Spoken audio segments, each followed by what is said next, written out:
الموضوع الصرخي وأتباعه من خستهم ونذالتهم أنهم يخافون بل ويبولون على أنفسهم بل ويدخلون في حالة من الإسهال ما إن يواجهوا قناة المنتقم عليه السلام أو يواجهوا القريشي. طيب تفضل. السلام عليكم ورحمة الله وبركاته. وعليكم السلام ورحمة الله وبركاته. شلونك شيخنا المحترم؟ عندي سؤال. يا هلا بك، يا هلا ومرحبا، تفضل. الله يحفظك ويرعاك.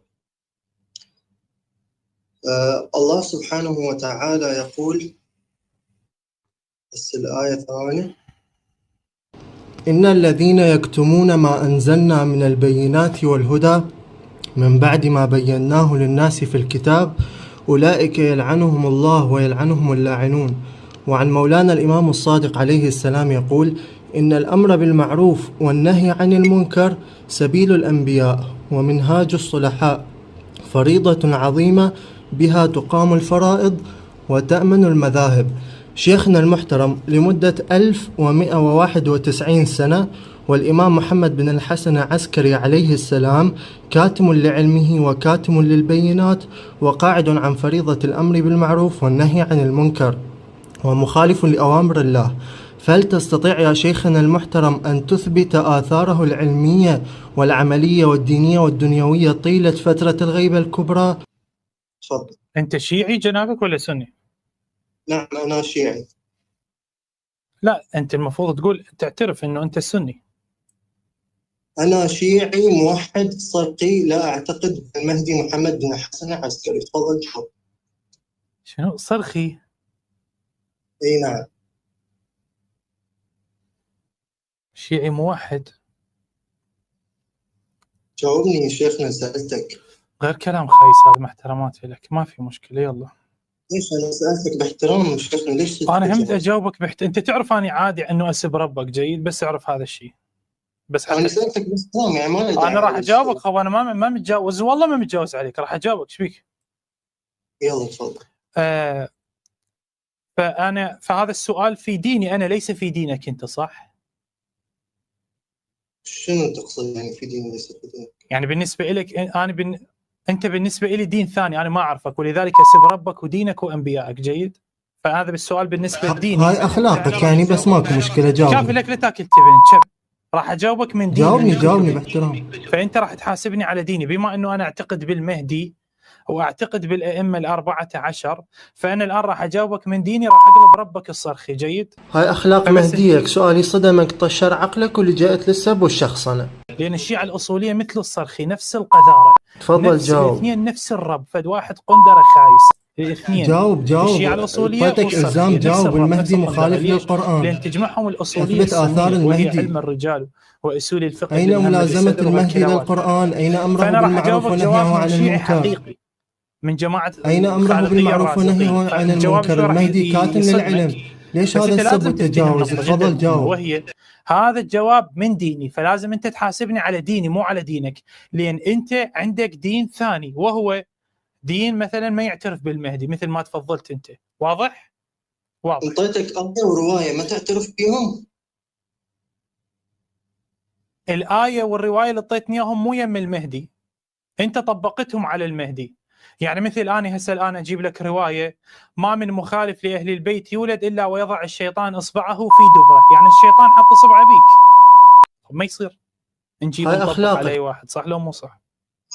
الآية والرواية بيها مفهوم تنطبق على كل الناس، ومن ضمنهم المهدي. المهدي مصداق ينطبق عليه هذا المفهوم. المهدي بما أنه عالم فهو ملزم بإظهار علمه. طيب، فالمهدي مصداقي. احنا في ديننا انه تقول ان المهدي لم، طبعا هو السؤال ان المهدي لم يظهر علمه، صح؟ اي نعم لم يظهر علمه. اي انت تعتقد ان النبي اظهر علمه؟ اي نعم اظهر علمه وسط الاثار، وصيته بالقران. خلاص احنا عندنا الامام المهدي هو محمد رسول الله، لان عندنا بالروايات اولنا محمد، اوسطنا محمد، اخرنا محمد، وكلهم محمد. فبما ان النبي اظهر العلم فالمهدي اظهر العلم.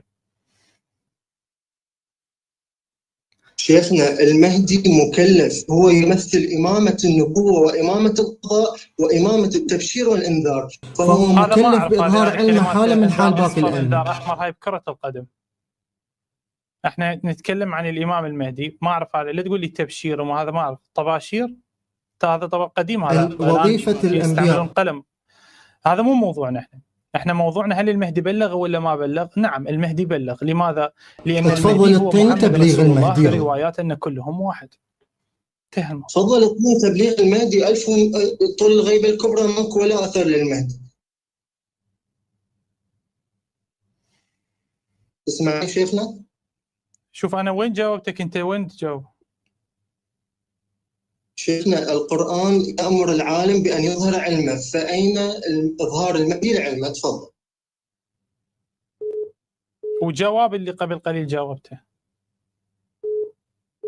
المهدي مكلف حالة من حال باقي البشر. الآيات نازلة لكل البشر، وهذا تكليف وجوبي. الأمر بالمعروف والنهي عن المنكر تكليف وجوبي، حالة من حال الصلاة والصيام. تعتقد الآية هي تنزل على المهدي تشمله أيضا؟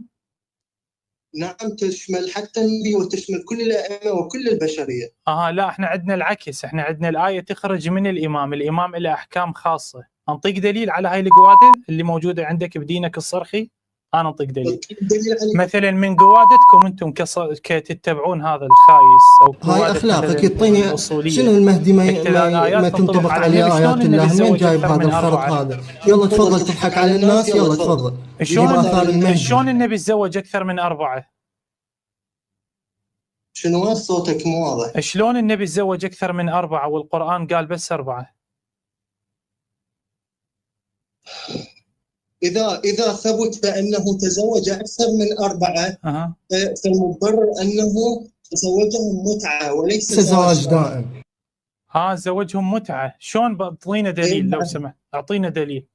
أي نعم، لأن النبي لا يخالف القرآن. القرآن شرع مثنى وثلاث ورباع، وبما أنه لا يوجد دليل على أكثر من 4 فإذا زواج متعة. هذا التبرير اللي لأن النبي لا يخالف القرآن. القرآن شرع مثنى وثلاث ورباع.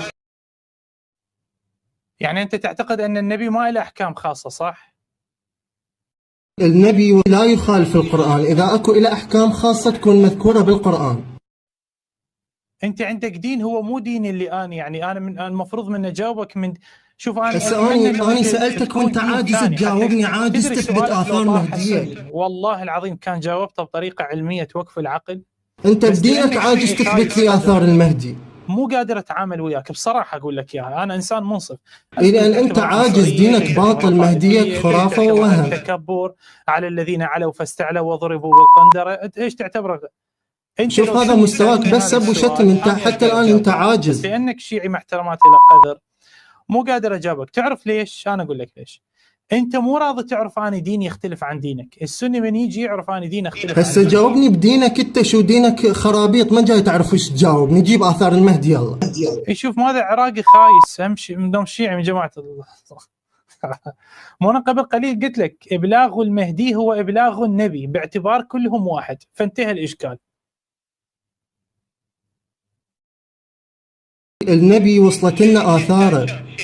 الأئمة، شوف إذا الأئمة كلهم واحد فإحنا ما نحتاج بعد تبليغ الإمام علي وبقية الأئمة عليهم السلام. فإذا كلهم واحد فنكتفي بتبليغ النبي، وبهالحالة الأئمة بدينك تسقط حجيتهم وما لهم حاجة، فيسقط مهديك ودينك كله. شوفوا أخوان، سد الاتصال وهرب وعجز يثبت آثار المهدي وعجز يثبت ملازمة المهدي للقرآن. ظل يتهرب وكل شوية يكرر بالكلام، يقول لي أنا ديني يختلف عن دينك. طيب أنا أعرف دينك يختلف، لهذا اتصلت وحاورتك. وبعدها مباشرة يقول لو كنت سني كان جاوب الجواب يوقف العقل. فهل السني نفس دينك حتى تعرف تجاوبه لو هم يختلف مثل ما أنا يختلف وياك؟ لكن هذا دليل على عجزك وهروبك. روح عم روح لا خلي الناس تضحك عليك. روح راح الله حظك. هم شيعي هم خايس هم عراقي كلامها كلها. شايف شلون؟ شين داخل شيني شايف شلون؟ بس ما يفتخ مو فاهم شلون واحد كلام واحد شلون شنو شلون شنو داخل شنو شلون شنو شلون